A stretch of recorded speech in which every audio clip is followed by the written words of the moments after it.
Hi and welcome to Crab Recap. Today I will tell you about a movie called Elf. The movie opens with an elf named Papa Elf explaining how the elves live. They love their jobs, especially making toys for Santa to give away on Christmas Eve. Papa Elf says that while gnomes and trolls have helped them make toys, no human ever stepped foot in Santa's workshop. However, this changed 30 years ago. A baby from an orphanage sees Santa visiting with a sack of toys. He gets into the sack without Santa knowing and ends up back in Santa's workshop in the North Pole. Santa and the elves are shocked to see an unknown baby, but Papa Elf volunteers to take care of him. They name him Buddy because that's what's written on his diaper. As Buddy grows older, it's clear that he's a human who's bigger than any other elves, yet Buddy doesn't seem to realize this. Buddy is now 30 years old and he works in Santa's workshop. He's bad at making toys because of his size, so he gets sent to work as a toy tester. There, he overhears a couple of elves wondering how Buddy hasn't realized that he's human yet. Buddy has an existential crisis and runs home to talk to Papa Elf, who finally admits the truth. He tells Buddy about his mother, Susan, who died soon after his birth when she was very young. His father, Walter, doesn't know about this pregnancy at all, and he now lives in New York City. Buddy is given a snow globe depicting New York City and gets shown that Walter works at the Empire State Building. After confiding with his snowman friend, Buddy decides that he wants to go to New York to finally meet his father after 30 years. Before he leaves, he says goodbye to Santa and the other elves. Santa says that Walter is actually on the naughty list, but he thinks that Buddy can change that. Buddy also says goodbye to Papa Elf, who reminds Buddy that he'll always be there for his adoptive son. So, Buddy embarks on his journey to New York, passing some spectacularly odd views before arriving in the city. This being his first time outside of the North Pole,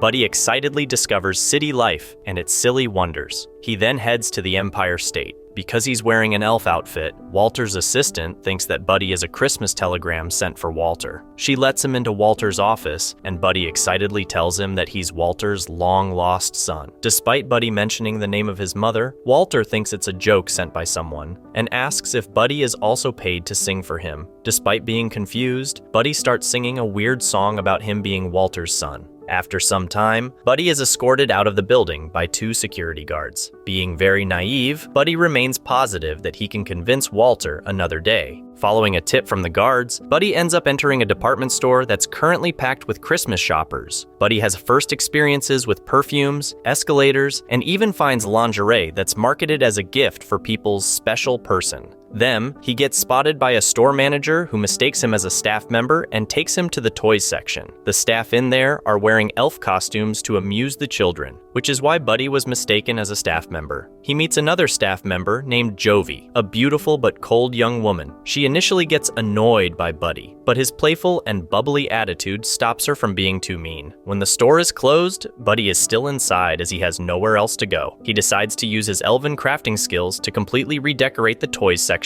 into a mini winter wonderland. Meanwhile, Walter returns home to his wife Emily and their young son Michael. Walter takes his dinner to eat it in his office while he looks through his yearbook pictures. There, he finds a picture of his younger self and Buddy's mother, wondering if Buddy is actually telling the truth. In the dining room, Michael sulks because his father is a workaholic who doesn't spend enough time with his family. Back in the store, Buddy finishes his work sometime in the early morning, where he hears a woman singing from inside the store. It turns out to be Jovi, who is singing a Christmas song while taking a shower in the staff bathroom. Buddy sits on the sinks beside the shower stalls, singing along to Jovi's song. This makes her freak out when she realizes that Buddy is in the female's bathroom with her, and she tells him to get out. Later that morning, Walter is walking to his office when he sees Buddy sleeping in the front display of the store. Buddy wakes up and gets excited to see his father, but Walter just walks away. So, Buddy walks into the Empire State to give a present for Walter, but he's immediately escorted out by the guards again, who promises to give the gift to Walter in Buddy's stead. In the store, Jovi calls Buddy over to talk to him about his creepy behavior earlier in the bathroom. After explaining himself, Buddy says that she has the most beautiful singing voice in the world. Then, the store manager seems impressed by the sudden transformation of the toys section, but he thinks that the store hired professionals to do it. Buddy spots a fake Santa in the store, who are there to interact with the children of the shoppers. Despite also being excited, Buddy suspects that his Santa is an impersonator, since he doesn't understand the concept of a fake Santa, and that normal human adults don't believe that Santa is real. Buddy gets in a fight fight with the aggressive Santa, resulting in chaos that destroys his newly built decorations. In his office, Walter opens the gift from Buddy, which also contains a card with the same picture of young Walter with Buddy's mother. This seems to convince him that Buddy is indeed his son. Then he is surprised to find that the gift is a lingerie. He gets a call from jail to release Buddy, who got arrested because of the fight with fake Santa. Walter confronts Buddy about the picture, which Buddy says he got from Papa Elf. Walter then takes him to a children's doctor to do a paternity test to confirm if Buddy is indeed his biological son. The test comes out as positive, which is a shock to Walter. The doctor thinks that Buddy's weird antics of thinking that he's an elf is because of the trauma of not having parents, so he suggests Walter take Buddy home in hopes of curing his delusions. Before Emily enters their home, Walter tells her about the discovery. She seems thrilled to have a new family member, but when she opens the door, she's greeted with a redecorated interior. The family eat dinner together that night, where Buddy tells the story of his journey to New York and shows his affinity for sweet food. Emily offers Buddy to stay with them in the house, which results in Walter talking to her in the kitchen about his disagreement. However, after Emily reminds him that Buddy is his son, he relents. Before bed, Buddy asks Walter to tuck him in so that he can fall asleep. The next day, Buddy can't come to Walter's office, so he calls Walter just for fun. In his office, Walter gets confronted by his boss about the mistake he made in printing the latest children's book. He wants Walter to come up with a new book by Christmas Eve, or he'll get fired. Bored with nothing else to do, Buddy decides to wait for Michael in front of his school. Michael gets embarrassed when Buddy admits that he's Michael's older brother in front of his friends. Buddy follows behind Michael as the boy strides off away from his school. They walk right up to Central Park, where some rascal kids start throwing a barrage of snowballs. Michael warns Buddy that these kids spell trouble, but Buddy plans to fight back. He makes a ton of snowballs in a few seconds before using what seems to be super speed to throw them towards the rascals with precision. This impresses Michael so much that they end up having some childish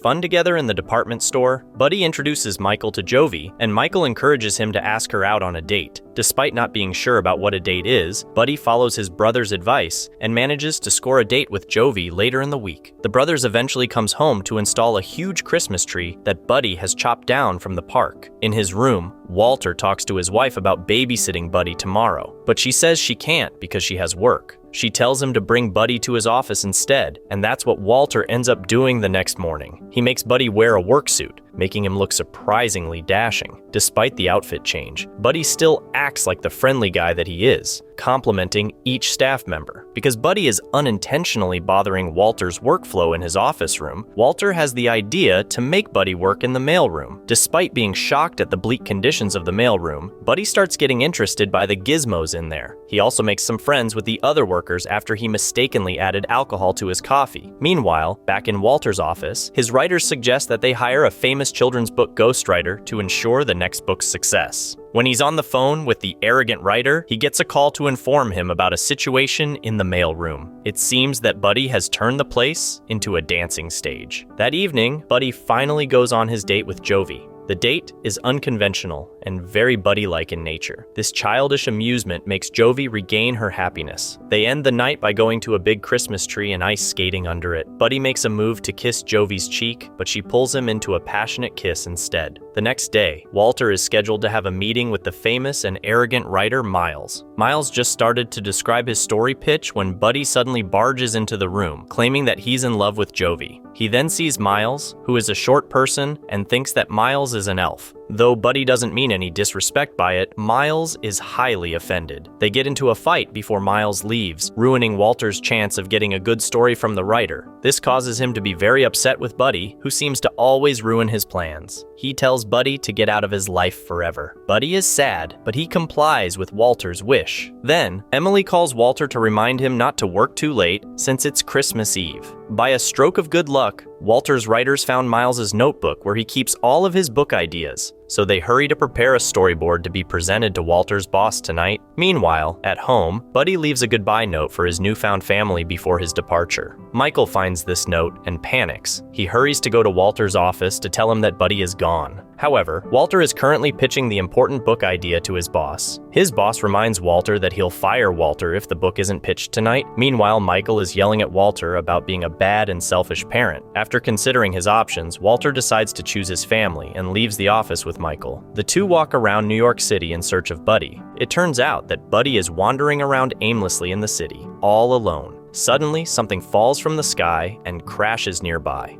Buddy decides to run towards the crash site in Central Park, where he discovers that it's indeed Santa who crashed his sleigh. Santa needs Buddy's help to fix the sleigh's engine, because the traditional way his sleigh can fly, which uses the Christmas spirit, is no longer working. Nobody believes in the magic of Christmas anymore. So, Buddy agrees to fix Santa's engine. Meanwhile, a news outlet is reporting on the crash from outside of the park. The reporter says that a team of the park's ranger is assigned to investigate the crash. Santa is worried about their scary demeanor, because apparently they haven't forgiven him for putting them on the naughty list. Then, Walter and Michael find Buddy in the park. They are shocked to know that Santa is there, but they're still skeptical. Only when Santa presents Michael's Christmas present, just as the boy wished, does he believe that Santa is real. This causes the sleigh's Christmas spirit meter to rise a bit, making the sleigh rise also. It's not enough to help Santa escape, so Michael has an idea to convince more people that Santa is real. He and Walter head to the crowd gathering around the news reporter, with Michael bringing Santa's Christmas wish book with him. He manages to convince more people to believe in Santa, which in turn makes Santa's sleigh rise up more and more. Santa tells Buddy to hop on and continue fixing the engine as they fly, since the Rangers are nearing. Despite Michael's efforts, there still isn't enough Christmas spirit. Jovi, who was watching the broadcast from home, immediately runs towards the park. She understands the situation and remembers Buddy saying that the best way to raise Christmas spirit is to sing loudly. So she climbs onto a car's hood and starts singing, "Santa Claus is coming to town." Eventually, the people gathered there start to sing along with her, including Michael and Emily, who catched up with her family. Even the people watching the live broadcast on TV join the singing. The Christmas spirit meter is almost full, and after Walter finally joins to sing, the meter is full and Santa's sleigh flies away. The movie ends by showing the happy ending for Buddy and his family. Walter starts his own publishing company, and his first children's book is about Buddy the Elf. Buddy is officially in a relationship with Jovi, and they even have a child together. They also occasionally visit Papa Elf in the North Pole as a happy family.